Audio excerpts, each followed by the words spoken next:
Hi, everyone. So grateful to be here. I want to talk about my favorite thing in the world, which is prayer. I think prayer is really the best way to think and live and be. It's a way of life. It's something that can bring so much perpetual harmony and joy and peace and goodness and fulfillment in our lives. And it's not something we should just do when things go bad in life. It's something we should live and be. Live a life of prayer. Be a life of prayer. And I know this last year or two has been really difficult for a lot of people around the world. People have felt isolated. They've felt often a great fear of disease. I want to start off with just a story about something that happened to me some months ago when there seemed to be a lot of fear in my hometown city of Boston. And at the time, everyone was required to wear masks in our apartment building there. And there just seemed to be a lot of fear in the building at the time, for whatever reason. A fear of disease. And I think I sort of subconsciously got swept up into it a little bit myself. And even though, as you'll hear in this lecture, my whole life is about praying for people and finding spiritual solutions to life and bringing about whole person healing through a purely spiritual means. At the time, I was just feeling a little bit off kilter, and I felt like I was getting caught up in the narratives on the news and even starting to become a bit fearful myself of disease. And at the time, there was a family that lives a few doors down from me who I think just didn't like to wear masks. And that was fine with me, but I think a part of myself felt like, well, they're probably making other people in the building uncomfortable by doing that, and there was something that just rubbed me the wrong way about it. And one day, I was having a kind of a hectic day, and I just thought I needed to go out into the courtyard to have some fresh air, and I went with my little daughter. And when I was out there, this family who lives a few doors down from us came out, and their little boy started playing with my little daughter, sort of wrestling out there in the courtyard. And the mother came and sat next to me, and she said, "Oh my gosh, I'm just having the worst day."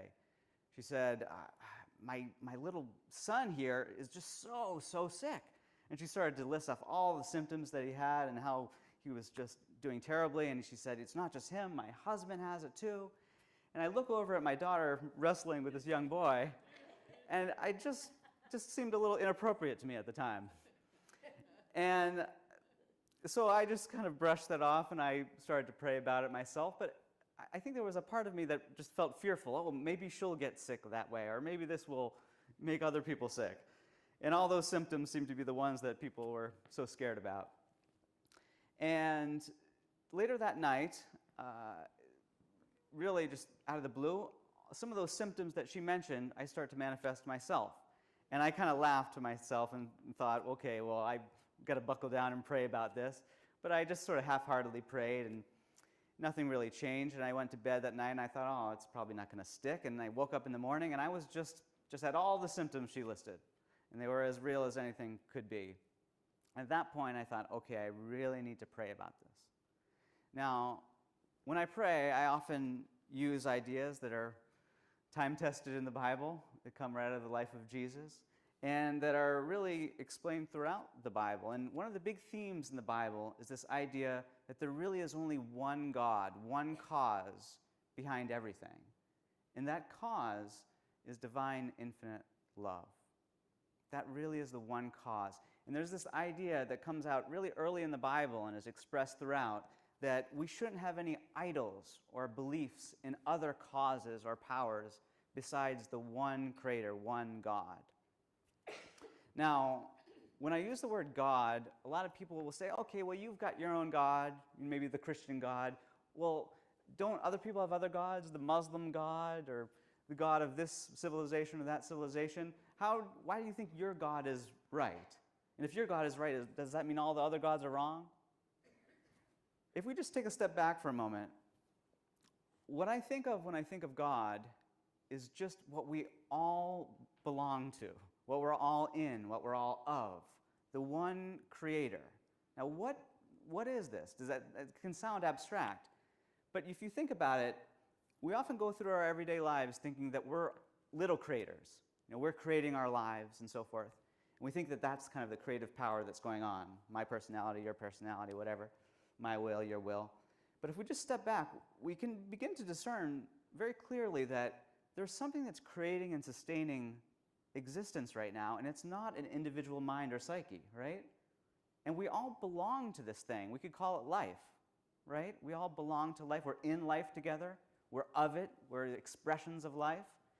And this life, it's creating and sustaining existence. And I think there's one life. That's God. That's my conception of God. But then I might say, okay, well, have there been moments in my life where I've really felt at one with life? Where I haven't just felt like a separate ego, like kind of caught up in my own belief that I'm a creator? Have there been moments where I've really felt at one with this creative intelligence of the universe? And what was that? What did it feel like? Well, I would describe those moments of feeling at one with life as love. Like there's two people, and sometimes you think they're separate individuals, but when you really feel like you belong to each other, when you really connect, it can be this dissolving of egos and this feeling of just belonging. We get that feeling of love. Same thing can happen when you're walking out in nature, perhaps, and you realize that you're not separate from the trees and the sky and the beautiful sunset maybe you're watching, and you just feel this incredible sense of at-homeness, this sense of love.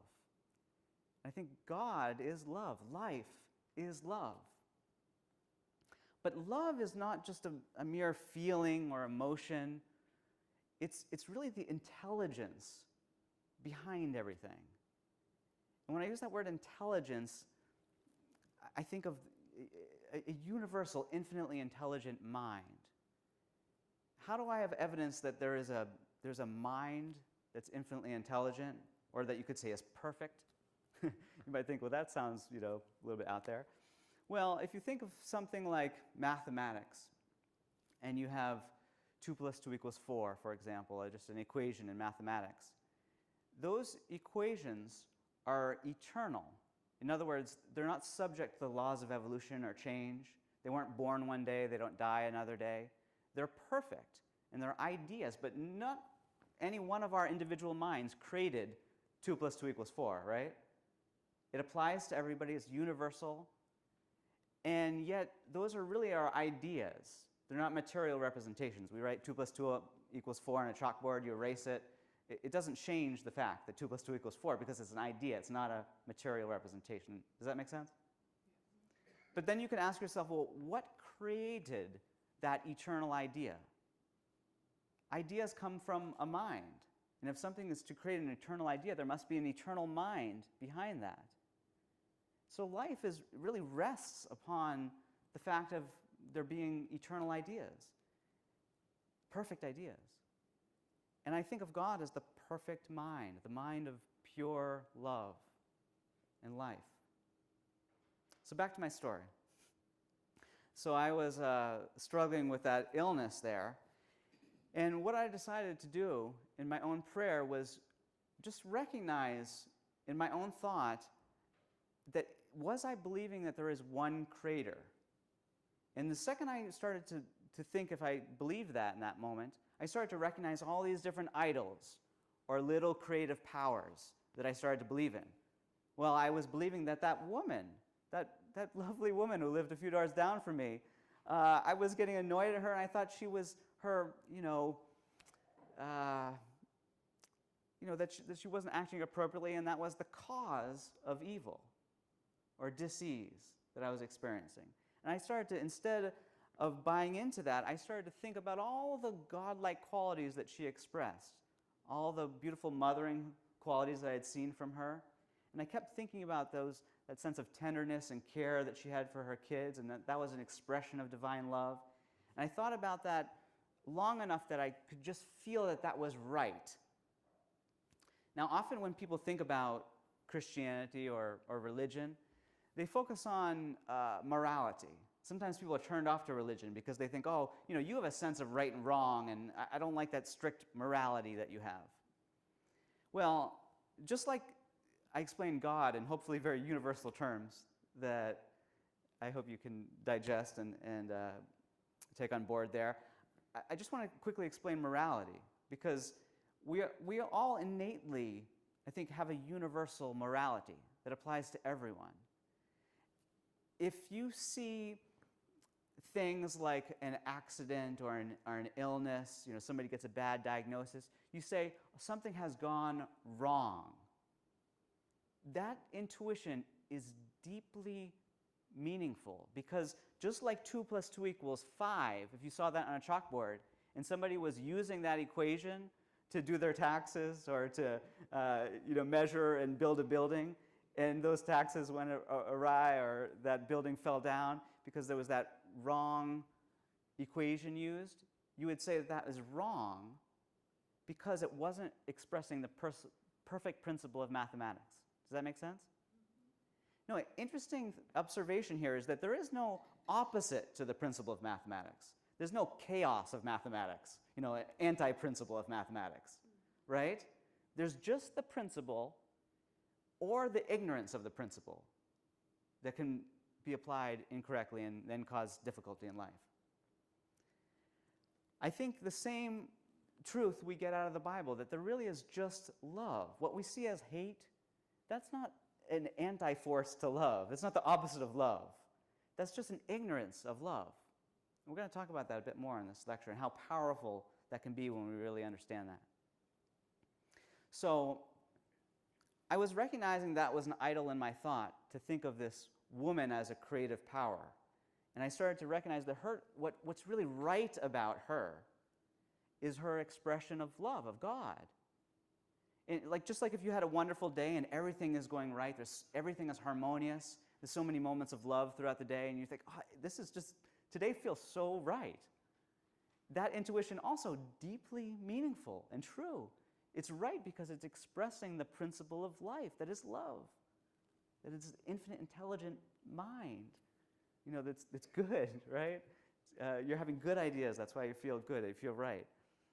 Ideas that are solid, stable. So then after the mother, I went to the little boy in my own thought, and I thought, well, I'm making an idol of him, that he could somehow be a communicant of evil, right? That somehow he had this disease or this ailment, could give it to somebody else. And I thought, oh boy, this little beautiful child is not a vessel of evil. And I started to think about that innocence that he had, that even in that moment of just playing out there freely in the courtyard. And I thought that innocence, that purity, that joy, so right. That's what's real, is what's right. Just like 2 + 2 = 4. It's right because it's real. It expresses the principle of math. And I thought those qualities, joy and love and innocence, those come from the principle of life, that is love, that's God, that's real. That's what's real about this boy. And I started to feel the fear just drop off of me as I started to pray about that. The Bible says perfect love casts out fear. Now I knew my prayer was cooking here, so I kept going. And I realized the biggest idol that I had in my own thought was that this problem that I had, this sickness that I had in that moment, really the cause of it was me, because I wasn't thinking spiritually enough that day, right? Just if I had prayed enough in the morning, my thought was right, I wasn't taken in by the bad news there, if I was focusing on what the Bible calls the good news, the teachings of Christ Jesus that liberate us from bad thoughts and sickness and so forth, if I was focusing on that, then I wouldn't have this problem in the first place. It's really my fault. I'm the creator of this bad situation. And then I thought, oh, no. I'm not a creator. That's blasphemy. Think I'm a creator. There's only one creator, one God, one cause. And I started to really deeply absorb that into my thought, take that on board, take that as truth. And as I did that, I started to realize everything that's true and good and eternal about me in this very moment, all moments, it comes from God. My life comes from God, from love. That's what feels right to me. It doesn't feel right to think I'm the cause of some bad thing and I'm a little creator, right? I just really focused in on that until I could feel that sense of divine, infinite love. And at that point, I just felt whole. I felt whole again. I felt that mental baggage I was holding on to of those fears and those false idols were gone, and I felt so peaceful. And I realized a few hours later, all the symptoms that I had completely vanished, and they were just gone. Now, just like I don't think there's an opposite to the principle of mathematics, I don't think there's an opposite to God, the cause of everything. And so often what we think of as the opposite to God is what you could call matter. Matter is like an object within our experience that we give power to and sovereignty to. We think that it has control, whether it's a pill or a political leader or some accident you see on the news. You see, okay, that little thing right there within reality. That thing, that little thing over here, person or experience, whatever it is, that has power over me. But for me, what's so freeing about learning about biblical truth is that you're not focusing on any one little thing in reality. You're focusing on the whole of it, the all in all. What is the cause of everything? You're taking a step back and really seeing life from a bigger, higher point of view. Now, throughout history, people have had a myopic, narrow-minded point of view on things, and they found out that often it's the exact inverse of what is true. So in other words, if you just take your surface experience, what the physical senses show to you, and you just accept it as true, you often find, once you think deeper, once you have more experiences in life, once you study spirituality, read the Bible, for example, you start to realize that often the surface level material senses show the exact opposite of what is true. So for example, many people believe that we live on a flat earth, because people used to go out to the horizon or to the beach and look at the horizon line, and certainly it looks flat. And now we know it's the exact opposite of flat. It's not like after a lot of deep thinking and exploration in the scientific fields and so forth, we discovered, oh no, it's a little bit different than it initially appears. It's actually a little curved. No, it's the exact opposite. We're on a spheroid right now. The Earth is a spheroid, right? And there are many examples of this throughout history. Like people, even once they believed the Earth was a sphere or spheroid, they still would look up in the sky and it would seem like the sun is revolving around us, right? And actually the truth is the exact opposite. The Earth is revolving around the sun. It's the exact opposite as it appears to our material senses. Now, because the material senses often show us the inverse of what is true, we need to go somewhere else to discover truth than just what the material senses say. Now, Jesus, so perceptive in his wisdom, he said that the kingdom of heaven can't be found through observation, right? And where did he say the kingdom of heaven is? He said it's within us, within us. So often people are waiting for goodness and truth to be on the outside. They're waiting for a political scenario to change. They're waiting for a disease that they see to go away out there, and then they think they can find their peace.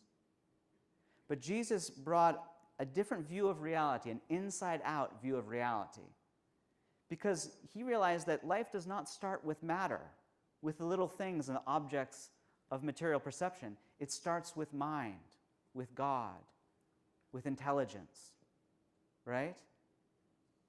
And then we find solutions. Like, I was thinking the other day, just that so often we have limited conceptions of what is possible in life. But what if there was an infinite intelligence that came into our situation? How easily that infinite intelligence could solve our situations. In like manner, you could draw an analogy here, just to, in an everyday way, to say that if there was some tribe, perhaps, that was struggling with a lot of basic needs in life, maybe they weren't, they didn't develop a lot of intelligence, they were just living an isolated tribe, there wasn't a lot of historical development and discoveries in this little tribe, and you took the brightest minds on earth, and you just brought them to this little tribe, and they brought all the inventions and so forth with them, and so quickly they could say, oh, you're having a problem because your water is not purified, and they could put a little purification system in that water. They could show them a little bit about language, so quickly overcome their lack of communication skills. They could give them some walkie-talkies, to use across the hills, so quickly, instantly solve their problems. But that's just some human who knows, or a group of humans who knows more information than another few humans. But God is infinite intelligence itself. God can instantly solve what seems to be an insolvable problem to us, because God is perfect. God is perfect love. For something to be perfect, it means it's not subject to change. So often we look at ourselves and things in terms of evolution, in terms of things being born, growing, and then having a decline, period of senescence, and then dying eventually. We so often see that cycle. Often we see all of life through that cycle. And yet, I think if you imagine back in the olden days, people probably believed when they saw the sun rise each day and come up to high noon, shining the strongest, and then declining and then going down, and then the next morning they would wake up and they would see, another sun come up.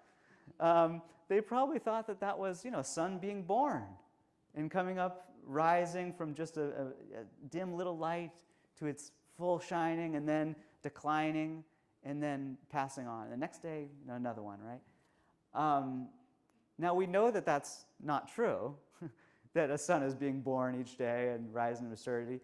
If we got a higher and more heavenly view of it, you could say, if we were able to lift ourselves up to outer space, way up outside of the Earth's atmosphere altogether, and see things from a bigger point of view, we would see the sun is just shining all the time, right? It's just shining. And it's not actually subject to those, to the view that we have of birth and growth and decline and death, right? Does that make sense? You get that from a higher point of view. I think Jesus, when he lifted up his thought in prayer, he saw life from a higher vantage point that wasn't subject to birth and growth and decline and decay and death. He saw that there was just life going on.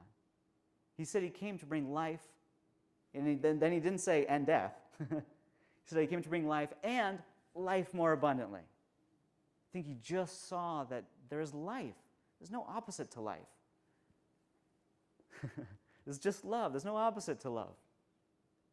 These things are infinite, eternal, forever progressive, forever good. If we want to bring out the good in our lives, we need to understand that all that really is going on is life, love, and the progress that comes from that when we really understand it.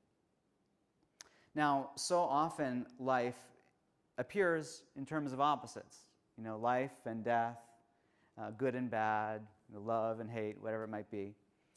And those seem to be so influential. Life seems to be divided into these polarities. And they seem often to be very influential to us. We're very scared of the end part, the death part, right? And I had an experience some years ago. I was getting into mountain climbing. And I started to climb all these high altitude mountains. And I was over in the Himalayas, and I just was doing one high altitude hike after the next. And actually, I got this problem with altitude sickness. And it wasn't just the kind of normal thing. Often people would get up to the high altitudes and they would feel uncomfortable and sometimes get a little sick, but it was just terrible for me. And this happened again and again and again. Now, sometimes I give a talk like this and somebody will come up to me after the lecture and say, well, how can I pray for others if I'm still having my problems or whatever? Well, I was having this problem, but as I was praying, I was reading these two books. I was reading the Bible, but I was also reading this other book called Science and Health with Key to the Scriptures, written by a remarkable lady named Mary Baker Eddy. And this book, I got to say, in college I studied religion, what you could call perennial religion. I was looking for the truths, the ethics, the healing experiences that pop up again and again throughout culture and time. And I was like cherry picking from different mystics and sages and yogis that I'd learned about, kind of building my own worldview. And I wasn't really thinking I was going to land on any one perspective that would be the end-all for me. But I came across this book on my search, and it felt like a deep coming home experience to me. It felt like I was the prodigal son in that book of Luke parable that Jesus gives, where this lost son comes home and he feels this embrace of his father and things are restored. And I just felt like the things that were articulated in that book were things I had always known deep down inside, but I'd never heard articulated so sublimely and beautifully and thoroughly. And as I was reading this book, just digesting the truths in it just started to cause wonderful healing in my life. I had to stop playing sports when I was a kid because of my right shoulder. I had an injury there that caused a lot of difficulty, and I just had to stop playing baseball at the time. I was on travel teams and all sorts of things, and that kind of carried on in the background up into college. And when I was in college and I discovered this book, as I was reading this book, I found that pain that was always in the background just had disappeared.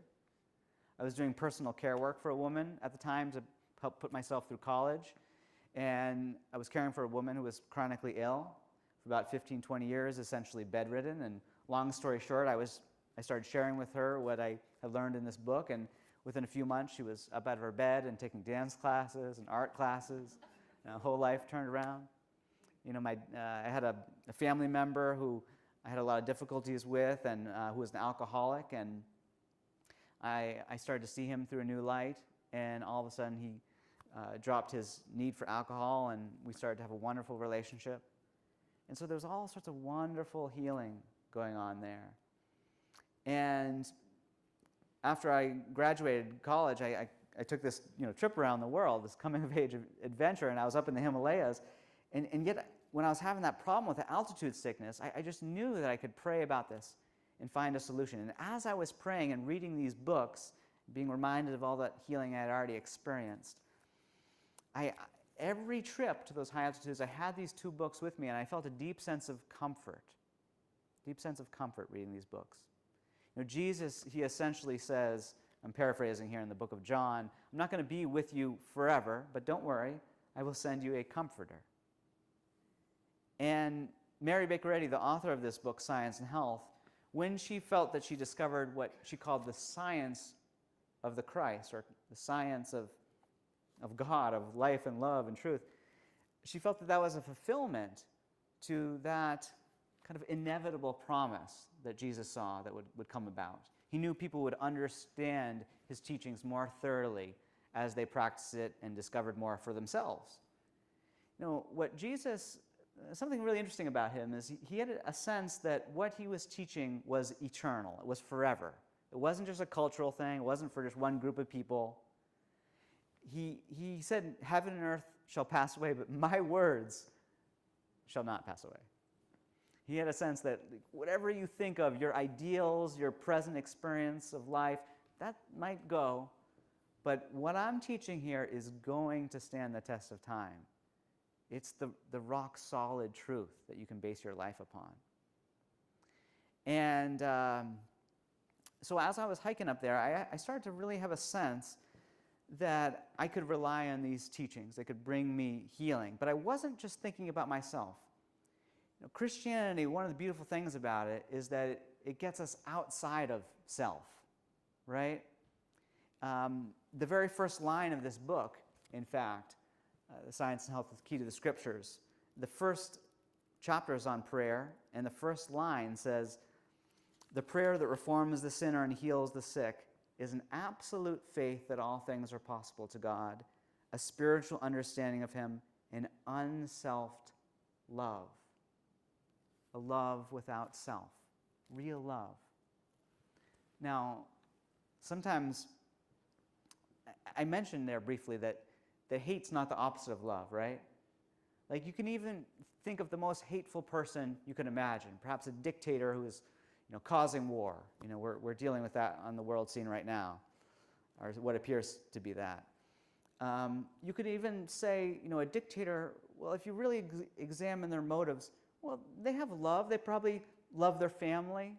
They probably have love for themselves, maybe their inner crew. And they think that doing something they're hoping will bring more love or prosperity to these people, right? But they have a very myopic, limited sense of love. And for love to be love, it needs to embrace everyone, embrace the whole. Like if you were, say you're an engineer, and you're tasked to help build a laptop, okay? And you got one little task in that laptop. Maybe you're building the memory card or the processor, whatever it is. If you just think, well, I'm going to do the best thing. I'm going to build the processor that's the best, or the memory card, whatever, and you're not paying attention to how it integrates with everything else, right? You're not paying attention to the connecting to the rest of the computer in a harmonious way. Even if you build the absolute best memory card, absolutely best processor, if it didn't connect to the other computer in a harmonious way, it would be useless, right? But what would be the most loving thing to do there, in fact, the only loving thing to do if you were tasked with that, is to build something that integrates perfectly with the rest of the machine. And love is something that blesses everyone, right? It integrates with that which it surrounds itself. It's not just for itself. You know, love can't be just for me. That's not love. Love is, it is life. And it's the whole of life. God is love. And if we want to love, we have to love everything, everyone, not just one little piece. Now, as I was learning to do that myself up in the mountains, just kind of embrace everyone with love, I found it particularly hard one night when I met this one man. I was at this guest house, and they were the most lovely people. And I was up late talking with his family, and we related a lot. They were actually people of Hindu faith, and I found some similarities in the way we thought about God, some differences too.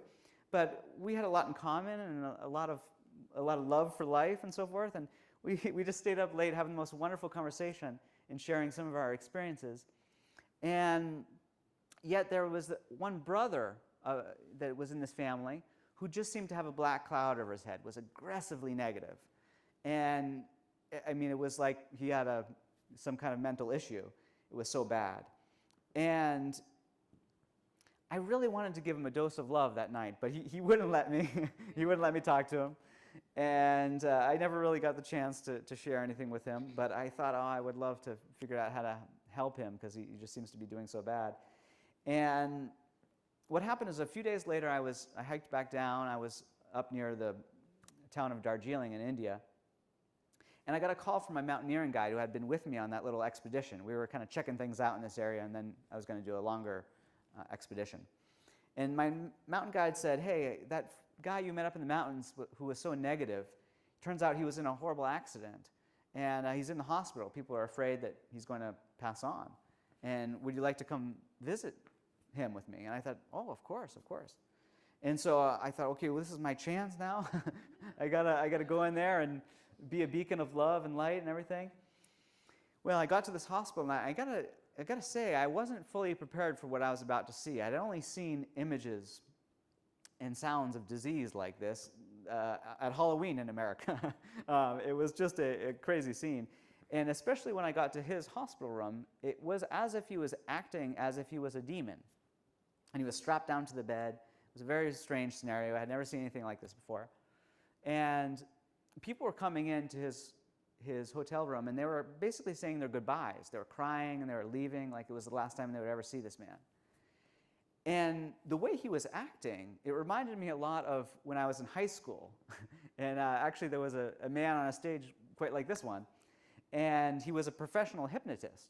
And he would hypnotize some of my friends to believe that they were all sorts of strange things, like animals or fictitious characters. And they really acted that part and kind of believed that for a short time. And it was so subtle how he kind of manipulated their thought to be possessed by a different kind of mentality. So subtle that some of my friends didn't even know what was happening, and all of a sudden they were acting out this different part. And it was so clear to me that in that scenario that everyone in that room thought that this was normal. It was kind of shocking to me. The doctors and the family, they were all saying, oh yeah, in our culture, people get possessed by demons. And that they get possessed by these, they had a whole folklore to it. But for me, I was not of their world. I didn't believe in demonic possession. I didn't think this was natural. Certainly wasn't real. Certainly wasn't expressing God. Like I've learned in Christian Science, it didn't have the substance of good to it, of harmony. There's no principle behind that. And so I felt a deep sense in my heart that I was in a unique situation in that moment, that I could reject this image that I was seeing before me as this man as untrue. The Bible says, the very first thing it says about us in the Bible, says that each and every one of us are the image and likeness of God. Sometimes people just believe that that's true of Jesus. You know, they read the Bible and they think, well, Jesus, he is the image and likeness of God, but I am a sinner. I'm no good. I can manifest all sorts of things that are wrong. But that's not what the Bible says. It begins with this beautiful poem about the truth of reality, and it says that each and every one of us are the image and likeness of God. Now, I started to know that about that man, and just like Jesus said, I am not of this world in the Bible, what I think he meant is he wasn't taking on board the limited and changing beliefs of different cultures about illness and about decay and death and limitation in general. He wasn't taking that on board. Jesus, he talked about knowing where he came from, knowing where he was going. He really knew God. He knew his home. He knew infinite love or infinite mind, I believe. And so what I did was I made a little pact in my heart to not stop praying about that night until I felt that peace that I know accompanies true holy prayer. And I went back to my hotel room and I started to pray. Now, if you ask a child somewhere in the world, what it looks like for someone to pray, what would they image forth? They'd probably, draw someone, down on their knees, their eyes are closed, their hands are folded. They would probably draw this beautiful, numinous symbol. But prayer is not a physical thing. It doesn't matter if you're in that position or if you're driving a race car or watching TV or walking around your neighborhood. Your physical position doesn't matter to prayer. Prayer is a wholly mental thing. But that prayer symbol, that position, I find it actually very helpful to think about, well, what is prayer? This symbol, it does symbolize what prayer is all about. What does it symbolize to get down on our knees? What does that connote? Humility. Yeah, humility. What did Jesus say? He said, I can of my own self do some things, but when it's really hard, I go to God? No, he said, I can of my own self do nothing. He didn't believe himself as an ego or a personality, as a creator, right? There's only one creator. It's not a human will. He said, not my will, but God's be done. So humility, so important. In the old days, if you went before a king, you would often genuflect, get down on one knee to show that the king has power, authority over you. But I think when you get down on both knees, now that symbol, what that symbol is about just total humility, right? There's not even 1 foot forward that I'm giving myself as authoritative or powerful. I'm giving it all to God, all authority to God, divine, infinite love. Love can motivate us. Another way, the reason why I'm so convinced that God is an infinite mind, that I'm not a mind myself, a little personal, creative mind, is that actually when you just stop and you listen to thought, you actually realize that you don't create thought. Thought just appears. It's not that you generate thought. There's either a thought that comes from God that makes you feel good and holy and complete, or it's a thought that's kind of like it's been like a pinball that's been going around and playing echo with our culture and the world, and by the time it gets to you, it might have started as a good thought, but it's something totally the opposite or just way off there. And you don't want to ever grab onto thoughts that don't express God.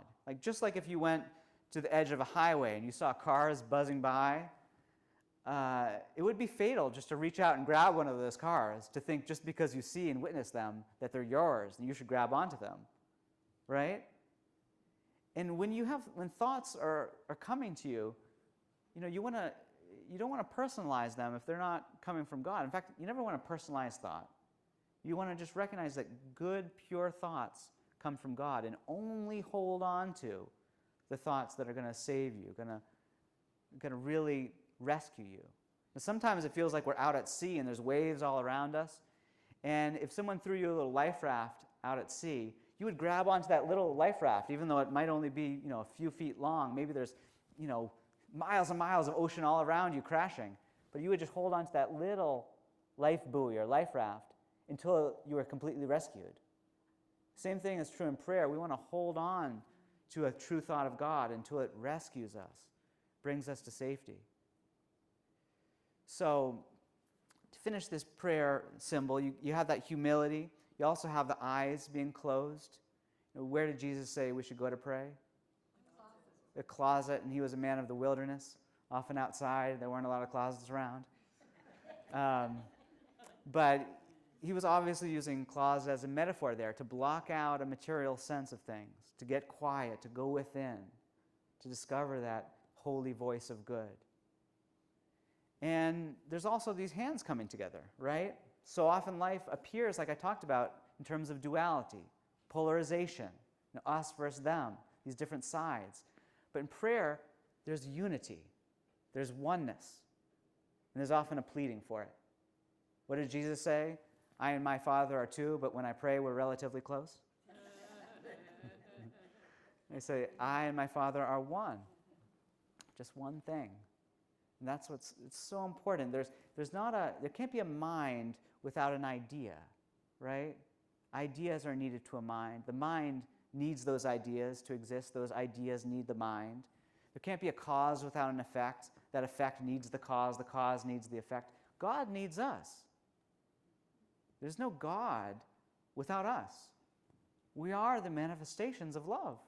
That's why we're here, to express love, to express truth. One of the amazing things about this book, Science and Health, if you read it, is that it really goes into the nature of God. In fact, there are teachers of Christian Science around the world who teach a 2-week class on Christian Science, where people are really serious about it. And they can take that class and really dive deeply into the teachings. And when Mary Baker Eddy taught class, she would begin the first day just exploring what is God. Usually for hours exploring what is God before doing anything else. Maybe the whole day, maybe multiple days. And Christian Science teachers do that same thing all around the world today when they teach classes. Really just begin with God. Just get a really clear sense of God. And in this book, some of these words I've been talking about for God, life, truth, love, mind, principle. There's also other ones like soul, the source of all beauty, creativity, spirit. Spirit's something we see the effect of. Like spirit is related to the word wind in the Bible. You see the effect of it, but you can't see it materially, just like you can't see a principle. You can see the effect of a principle, right? And it's amazing the clear sense of God that you get from reading this book, from understanding the teachings of Christian Science. It really does help bring out harmony in your life. There's a beautiful passage in this book on page 390 that says, "It is our ignorance of God, the divine principle, which produces apparent discord, and the right understanding of Him, of God, restores harmony." The right understanding of God restores harmony. So, lastly, with that prayer symbol, that oneness is so essential. Humility, not trusting what our physical senses say, and oneness. And that's what I was doing when I was praying for that man in the mountains there. I was really getting humble, recognizing that my will or anybody else's will in that hospital room wasn't defining or creating that situation, the reality for that man. And I was blocking out my physical senses to what I had seen. If that image wasn't expressing God, I wasn't going to take it in. I wasn't going to hold on to it.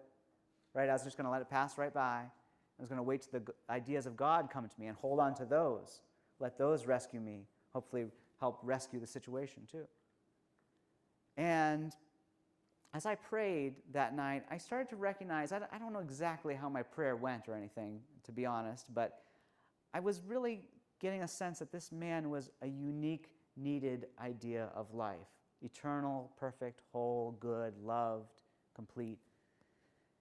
I like to think about this in a way that's analogous, again, to mathematics. Like if you take a random number, take 1,632,000. I don't think I've ever written down that number or wrote down that number in my life, right? You might never have seen that number. Number might not seem that important. You think, we could do without that number. I've never heard of it. Now, if we plucked that number out of reality as an idea, not as a material representation, because it's not a piece of matter. Like you write that number on a chalkboard, erase it, nothing happens. Because the number really is an idea. But if you plucked that idea out of reality, nobody could think it, nobody could become cognizant of it, nobody could grasp it, right? It just couldn't be known. What would happen?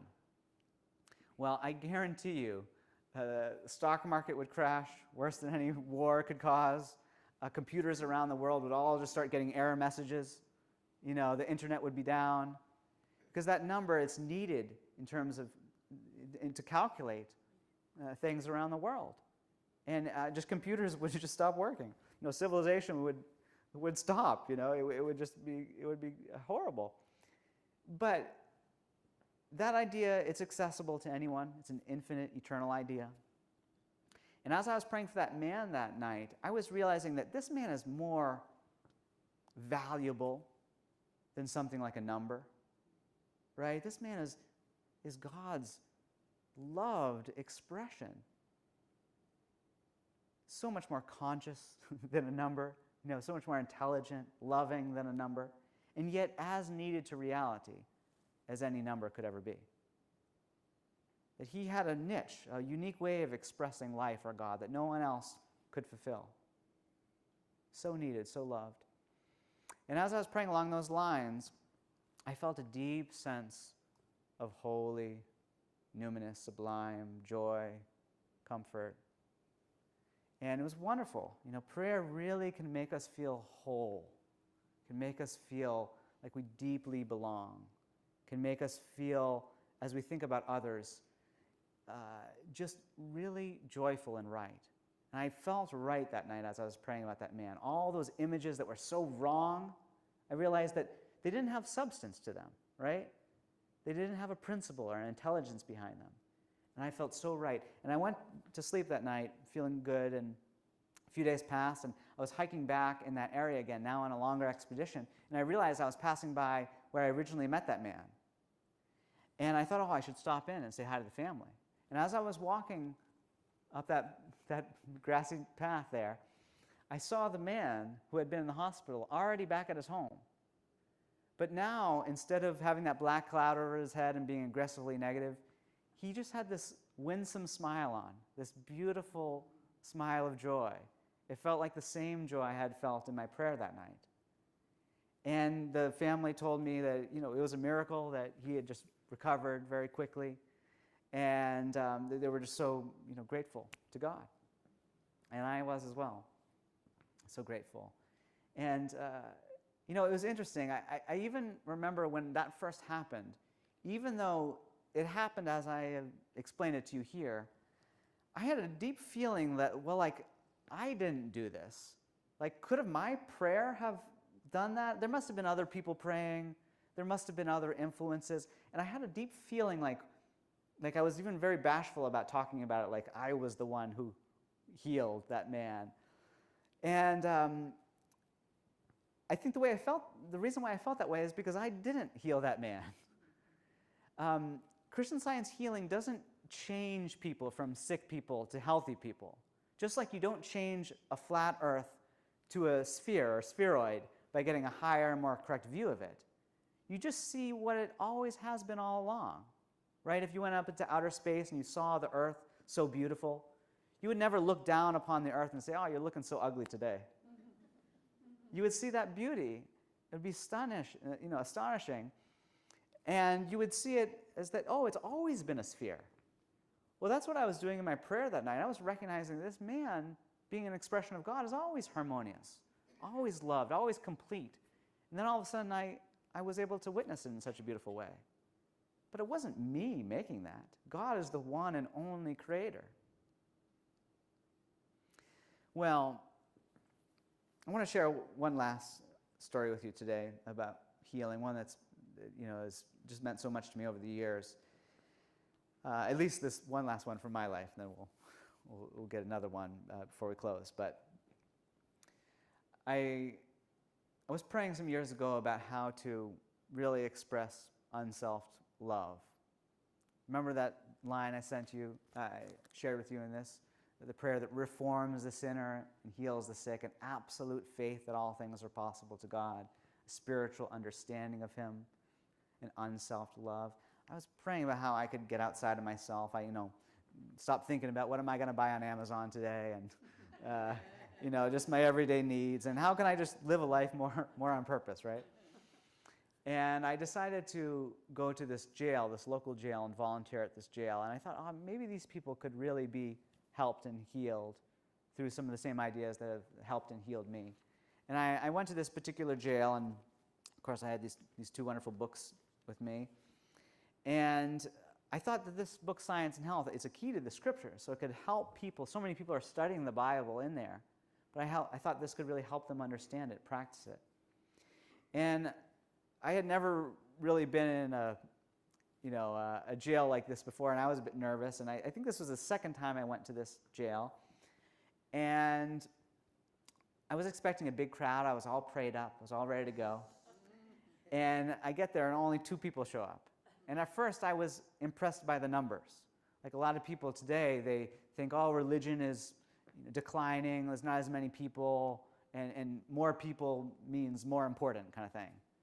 But Jesus, he had a very different view of things, really an opposite view to the materialistic view of reality. When he was getting big crowds, he had all these wonderful instances of supply and goodness right where people were struggling in the wilderness, like feeding people with a few loaves and fishes, and all of a sudden those loaves and fishes fed everyone. And he was attracting big crowds. They were hearing about his miracles.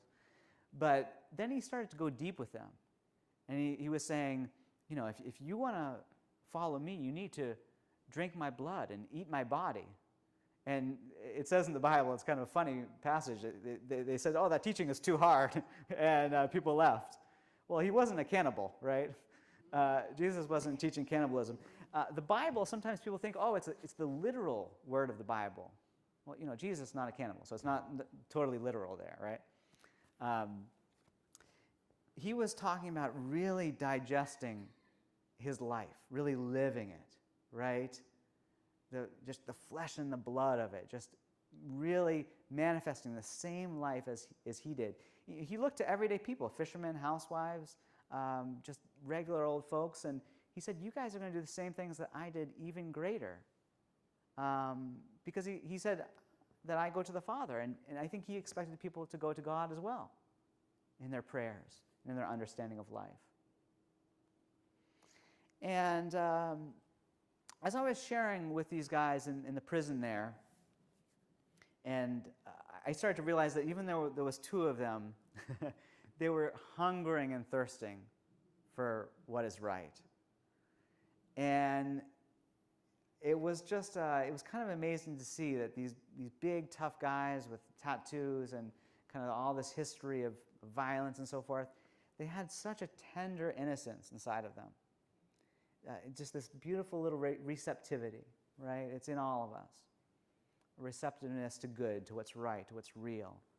Because as it implies in the 2nd chapter of Romans, that the truth is written on every heart.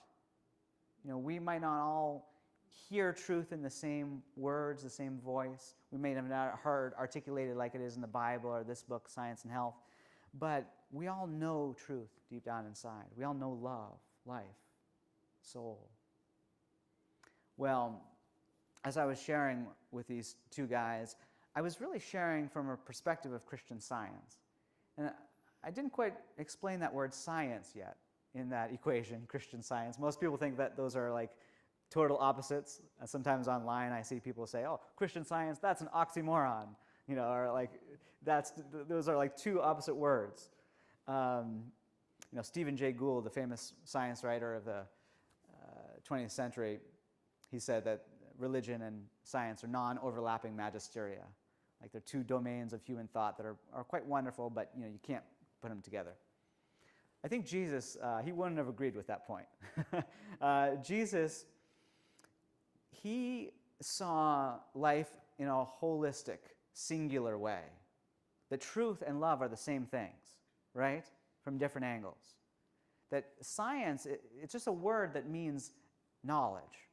And science throughout the ages has changed its definition over time to, right now we're in a phase where people think that science must be materially verified by material things, very strict definitions of science. That wasn't always the way. Mary Baker Eddy, the discoverer of Christian Science, she grew up with a definition of science in the Webster's Dictionary. You can check this up online, 1875 edition, I believe. It just says science is knowing truths or facts by the mind. That's essentially the definition. And science is really about what can be known. What can be known in reality? Well, Jesus said, you will know the truth. The truth. Not a truth, my truth, your truth. The truth. And the truth will what? What will it do? It will set us free, make us free. Bring freedom. Bring that sense of things are working together. Things are right now. Right? Everything's right. Everything's good. Gives us that sense of comfort and the tangible expression of it. Well, often people have read the Bible throughout the ages. They've been very inspired by it, but they often look to what Jesus did in the Bible and they say, well, okay, Jesus, he was a healer, and if he was the greatest man who ever lived, most people think he was the most influential person who ever lived. If he was, he wasn't a medical doctor. He wasn't an entrepreneur. He wasn't an engineer. What was he? He was actually a spiritual healer. That's what he did. He walked around praying for people one by one usually, people who really needed it. And he wasn't selfish about it. He just didn't say, oh, I'm just going to pray for my friends or my little community or people who call themselves Jews. He prayed for the people who really needed it, the outcasts, the people who seemed really evil in the eyes of others. Right where the medical field said it's good to love, I'm sure, but don't love those lepers. Don't touch them. Jesus had a different sense of contagion, the contagion of love. Just parenthetically, that healing I shared right at the beginning of this lecture about that one cause when I was having those symptoms of those flu or COVID-like symptoms. And I had someone call me just yesterday, and they said, I heard that explanation of yours in a lecture, and I was struggling with those symptoms. And I prayed with that sense that there's one cause. And I studied Christian Science, and all my symptoms went away just like yours went away too. So this truth is contagious, right? It's the true contagion because it's eternally valid. Well, Jesus, he had a sense of what he was teaching was universal. But often when people look to Jesus as a healer, they say, okay, well, he was a healer, but what does that mean for me? Well, I think healing, some people think, well, it's a gift. Some people have it, other people don't, right? It applies to some people. They've got the gift of healing. Other people, not so much. Some people think about, well, okay, healing, that did happen in the Bible, but maybe that was, relegated to the early disciples. Maybe that was kind of thing like in a certain era, time, but Jesus isn't around anymore. The disciples aren't around. So it's something bound by time. And some people think, well, it's a doctrine. It's just a matter of believing the right things. If I sign my name on the dotted line, if I believe Jesus is this and that and these things about the church, well, then maybe healing can naturally come into my life. Some people just think, oh, it's folklore. Those are old stories. People were making stuff up. They didn't have movies back then. People believe all sorts of things about the healing that happened in the Bible. But what Christian Science shows today is that there's deep and profound truth there. That life really does begin with God, with life itself, love itself, mind itself. And as I was talking to these young men, I could see that it applied to them. If truth or the Christ, that power, that love embodied in the life of Jesus, if that is universal, it's scientific, meaning it applies to everyone, it can be proved by anyone, just like 2 + 2 = 4, doesn't belong to a culture or a creed, or it's not time-bound, then it applied to these two guys I was talking to. Well, the one, you could see he was really struggling with things, and I was reading what's called the Christian Science Bible lesson, and he kept interrupting me and saying, Nate, okay, I like what you're sharing here, cool ideas, all that, but I don't think you get it. He was like, I don't apply. He said, I'm a bad person, and I've done horrible things you would never want to hear about, and my father, he said grandfather first thing, grandfather, horrible things, father, horrible things, I think it's just in my blood, he said.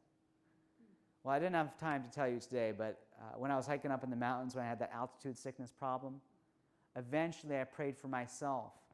And it all came to a head when I was actually diagnosed with a blood problem.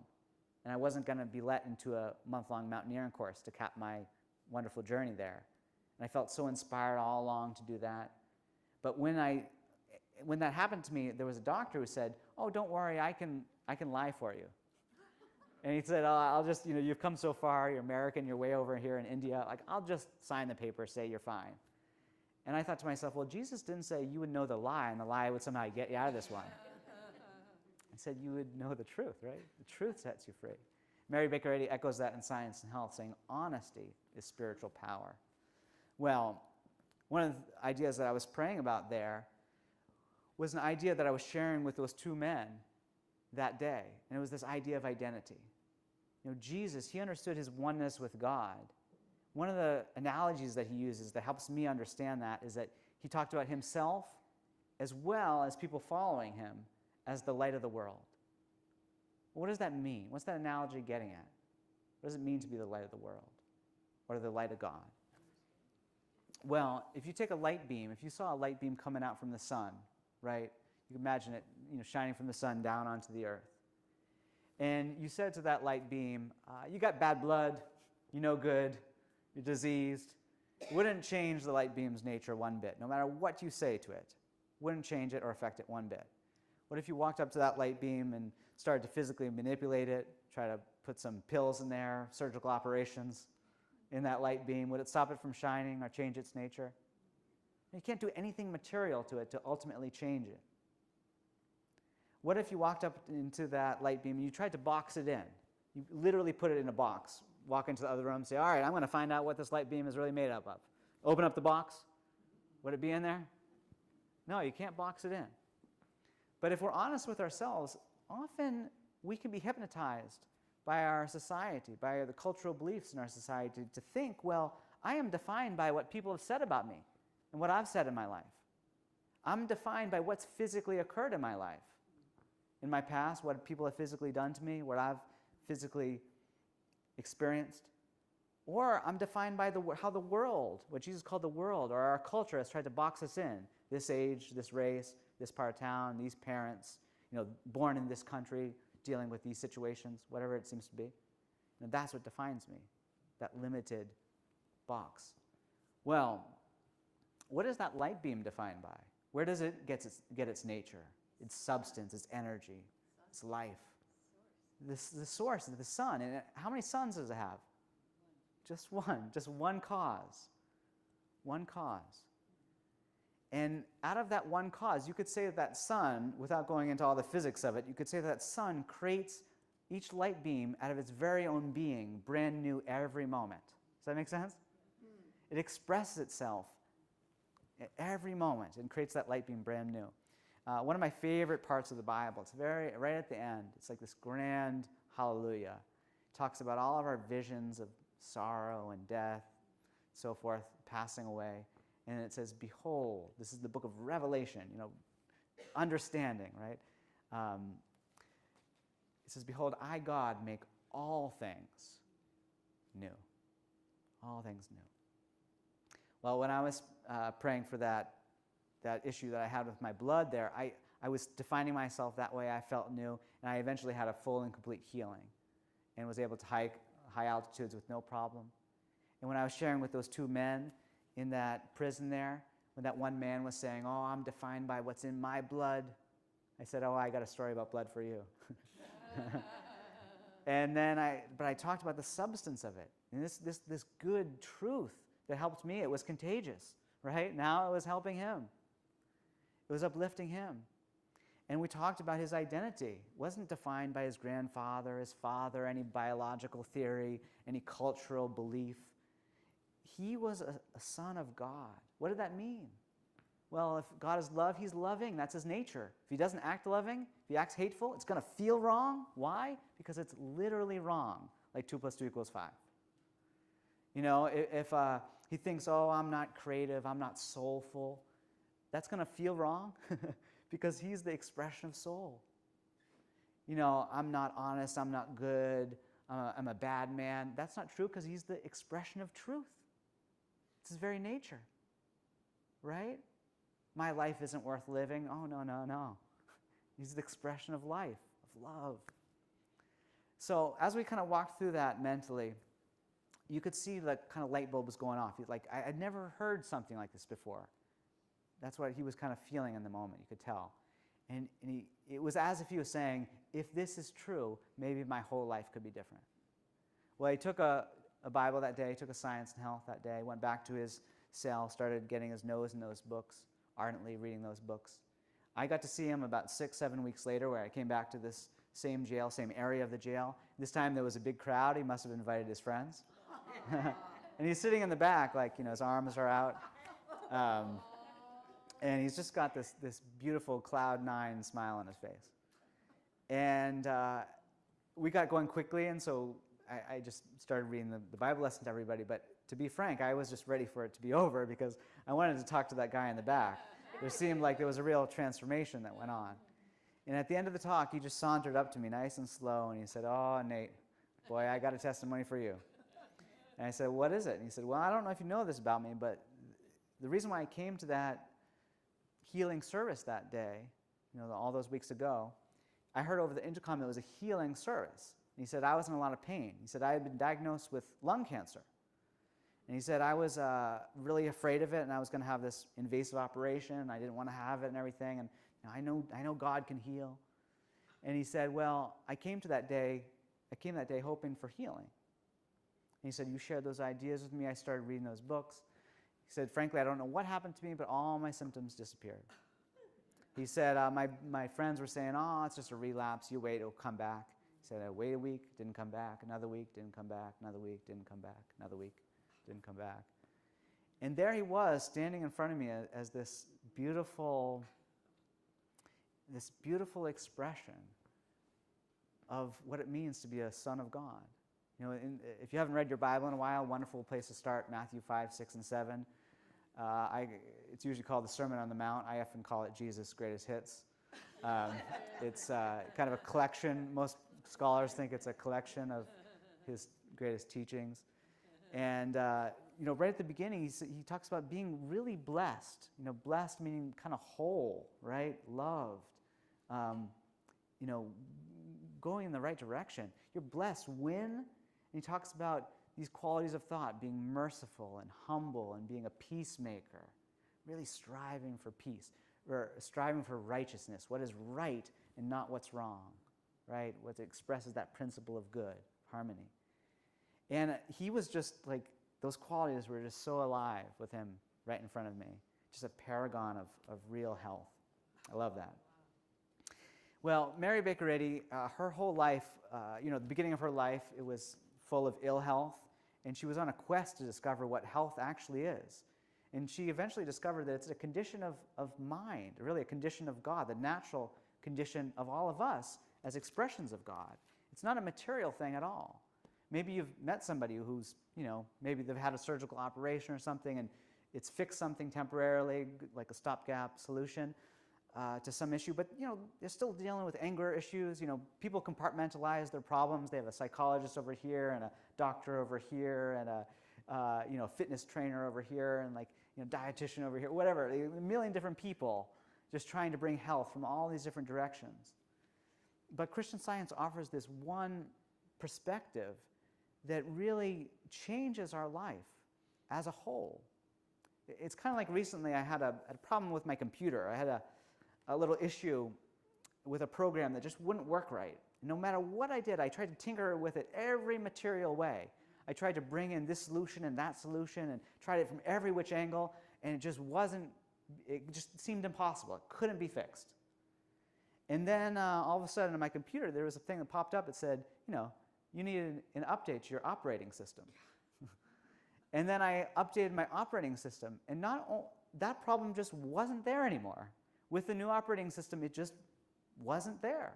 And not only was that problem not there, I recognized other things were working better. And it was a more harmonious experience all around.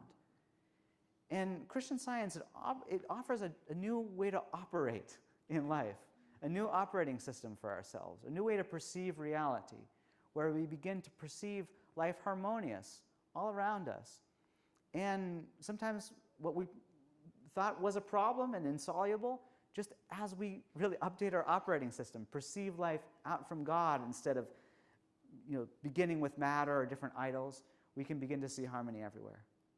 And that's what Mary Baker Eddy's life was all about. And one of the things that's so cool to me about her life is that even though she became such a successful healer, like there's this book called Christian Healer, just chock full, you see how big it is, all experiences from her life about her praying for others and finding complete healing. There's over 300 quite stirring examples in this book of healing. She didn't think of herself usually as spiritual healer Mary Baker Eddy. That's not how she thought about herself. If you read her writings, she constantly talks about herself as the discoverer and founder of Christian Science. She discovered something that was profound for humanity. And then she helped found a church that would protect and help those teachings be spread in a clear and wide-eyed way that they could be digested by the world, used by the world.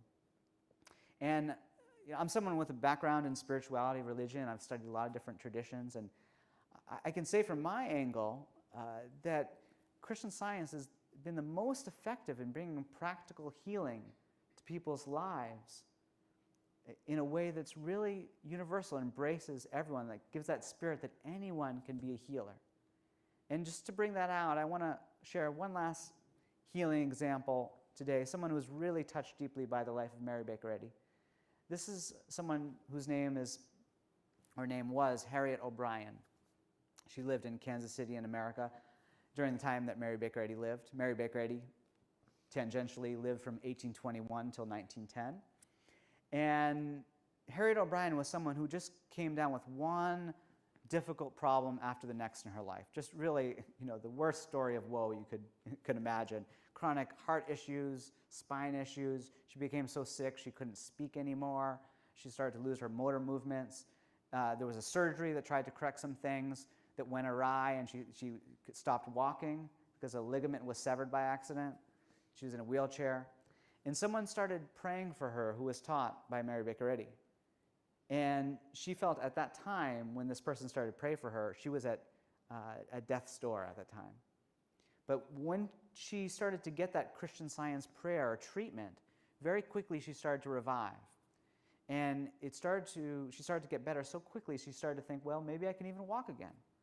Well, it didn't come quickly, but she stayed persistent week after week, month after month. She prayed, and eventually she got up out of that wheelchair, started to walk normally. Hallelujah. Now, after that happened to that woman, Harriet O'Brien, you could imagine that she might have a deep desire to meet Mary Baker Eddy, the woman who discovered and authored Christian Science and this textbook, Science and Health. Now, she was able to go outside of her home and just briefly meet her once. And this is what she recounted about that remarkable experience. She said, "Transparency is the word that best expresses my impression of Mrs. Eddy. Instinctively, I felt her great love. I was conscious that no one I had ever seen loved me as much as she did. My entire thought was filled with a spiritual illumination, and there was a glory in the sunshine and landscape, as though a breath of heaven had swept earth and enveloped me, while tears of gratitude rained down my cheeks unheeded. I had caught a glimpse of the great difference between a mortal and a spiritual man in God's image and likeness. Well, if I was her and experienced that, I might be knocking at Mary Baker Eddy's doorstep the next day. Say, I want another dose of that, right?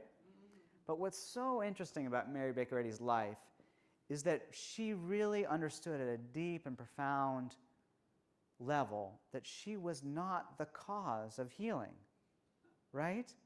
There is one cause, it's God. And she wrote in this book, Science and Health, that the intercommunication is always from God to his idea man.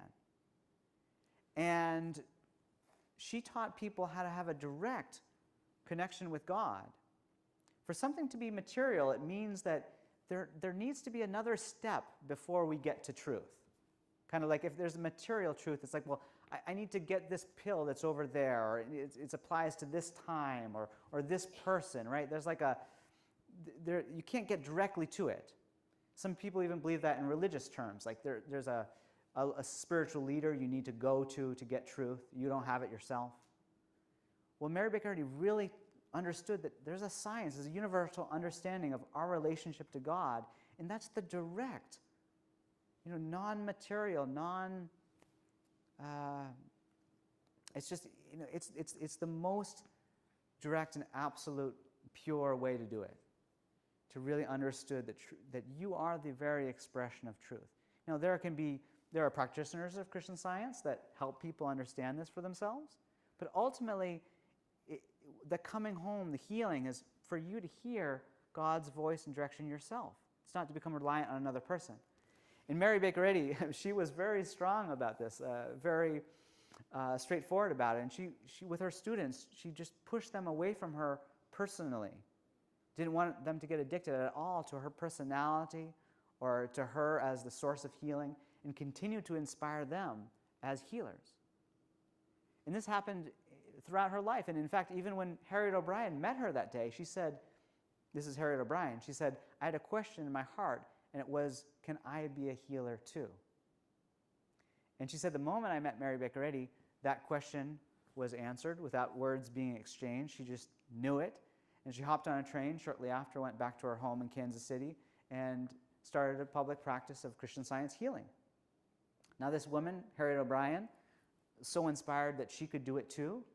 She didn't have to rely on another person or healer, that she could become a healer as well, rely directly on God, that she applied eventually to become a practitioner, advertised in the Christian Science Journal. She advertised there for over 50 years and left a record of healing. And she said on at least one occasion, I believe, that someone who was struggling just like her on their deathbed, she was able to help them revive to a life of health and peace. So that good was contagious, right? It just kept on giving. The Bible says, be fruitful and multiply. Yeah. So, today we've been looking at this book, Science and Health with Key to the Scriptures.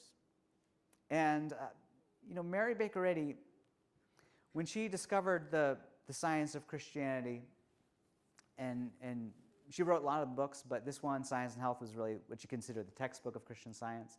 For me, it was like if there was a musician up on stage and they were playing the most beautiful music. Like, that would be amazing to have an example of perfect music. Just hearing it would be great. But imagine if nobody understood the theory of music, the perfect theory of music, that how each note has a perfect relationship. It applies to everyone around the world. When you understand the relationships between the notes, you can learn to play music perfectly. If nobody understood that science or theory, perfect theory of music, and they saw someone playing so wonderfully, well, they might get inspiration from that, but they might think, well, that's just a gift that they have, right? Maybe they're believing the right things about music, Maybe it's, there's something special about that individual that's not special about me. But if someone came up on stage and said, well, you know what? I've discovered the science of music.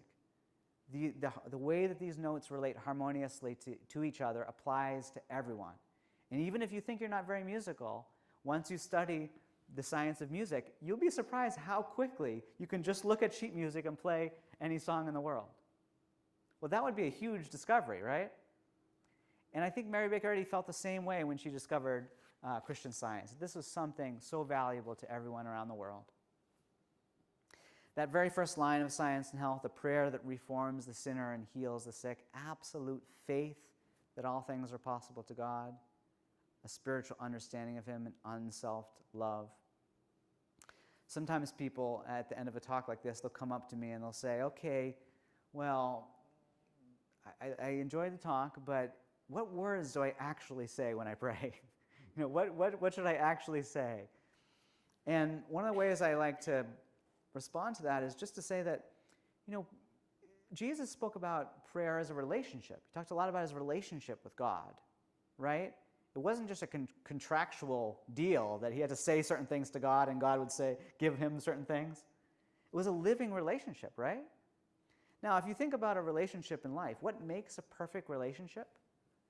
Well, if you take somebody in your life, you just think about an individual, well, what if I had absolute faith in them? I really believed them. I trusted in them. I was there for them. That would be a good start, to have that faith in them.